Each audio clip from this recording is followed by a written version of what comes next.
So we've been talking about soul care and the practices that we can engage to be more alive in the world. Today, I want us to consider the practice of demanding dignity. I don't know that there's anything more detrimental to the well-being of our souls than demeaning behavior. When beloved children of God treat each other as less than that, our souls are made sick. We exist in reality as one, each person inextricably linked to the other. There is not actually any separation. And so when we live as though we are separate, when we live disconnected, unjust, violent, and demeaning toward any part of humanity, we all suffer. Like Voldemort and his Horcruxes, the whole is made weak with every act of violence against any part. It is a severing of our wholeness. So dignity is the appreciation of the gravity of a situation. So today, when I talk about your dignity, my dignity, what I mean is, do we appreciate that you are stardust? Do we appreciate that I am divine love wrapped in skin? Do we appreciate that we are the love of God incarnate? Are we appreciative of the gravity of that? The gravity of the situation of you and I being one? How often in our world are we asleep to the truth of our situation, entirely unappreciative? From the horrific acts of violence like that in Atlanta this week, to the vile and completely normalized jokes, characterizations, language, and teachings that led to said violence, we're more often than not demeaning of one another. And so to care for our souls in this society that daily makes us sick in this way, we must demand dignity. Demanding. That word sits in our bodies with a little bit of disagreement. It is weighty and even harsh. An image of someone we're not supposed to be is conjured. Demanding. The word itself struggles off the tongue. Demanding. That's why I chose it. Because we were all taught the rules about how to behave in the face of demeaning behavior. Shrink back, submit, fall in line. Because quietly allowing toxic behavior has been spiritualized to make us think that we're better people if we passively uphold status quo. Taught two ways and two ways only, either retaliate and match violence with violence, or be a pacifist. And then the real kicker here, the key, is that then we are handed a distorted definition of pacifism that ensures nothing will change. So I chose the word demanding because of how it pushes against our social sensibilities, because of the way that it rubs up against our conditioning, because of its strength, because of the way it sits in the gut and calls to our true selves to stand up, to rise to the occasion, because it is challenging. So there's this phrase that we have that folks casually throw around today all the time, TV shows and movies and regular talk with one another, but it's ancient. It comes from the teachings of Jesus, actually. But it has been what you might call colonized, or in other words, stolen from the movement of the marginalized to be used instead by the powers that be in a way that robs it of any of its intended purpose, value, and true power. Every time I hear this phrase today, ask Colby, I have a bit of a fit over it because its hijacking is egregious, so nefarious, so harmful. It's this phrase, turn the other cheek. It is the mission of a dark-skinned Jesus who was known and killed for his having spoken truth to power. And it's been robbed to be made the mission statement of John Piper. It's become white. And it's become toxic. Now a rally cry for upholding status quo when it was intended for the purpose of demanding dignity. At best, our modern expressions of turn the other cheek have simply meant just don't hit back. At worst, some faith traditions have communicated that the Christ-like thing to do when you're mistreated is to be a doormat. This has been a rampant and toxic view taught from the pulpits of evangelical churches across America. This has been a painful teaching to me. Passivity. Maybe you can relate.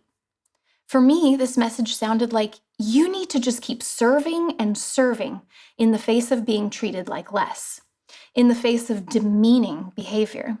Just keep giving of yourself no matter how hurt you are, and that's the spiritual, Christ-like way of responding to injustice. And it couldn't be more of a lie.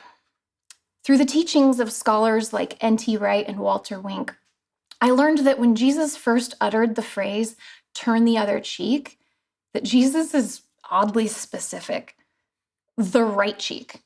Okay, hang tight with me for just a second. We're gonna get all granular and weird, but I promise it matters. In order to punch someone in the right cheek, you have to use your left fist. But in that day, in Jesus' society, the left hand was only used for things considered unclean tasks, which means that for someone to be struck in the right cheek, the specific act Jesus mentions, then they have to be backhanded. A person wouldn't have used their left hand. So if Jesus is talking about getting smacked in the right cheek, he has to be talking about backhanding someone. It's just physics, okay? Stay with me here. With that knowledge, what becomes clear is that we aren't talking about a fight between equals. What we're talking about here is a backhand slap, and a backhand slap was in that time and place a normal way to make your so-called inferiors remember their place. It was the way someone in a position of power, according to the rules of the world they were living in, would threaten the person underneath them. What we're talking about is systemic injustice. He was talking to his Jewish family and friends living under the rule of Roman Empire. So Jesus said, turn your cheek, because if you turn your other cheek, the oppressor can't backhand you again. Physics again. And if they hit you with a closed fist, that would be, according to the rules of that day, treating you as an equal. You have put your oppressor now in a predicament. That's what Jesus tells people to do. Do something that puts the person perpetrating injustice and violence against you. Do something that puts them in an impossible situation. You hit me again, you're going to have to do it in a way that makes me your equal. In Just Jesus, Walter Wink says, even if he then orders the person flogged, the point has been irrevocably made. The oppressor has been forced against his will to regard this subordinate as an equal human being. The power person has been stripped of his power to dehumanize the other.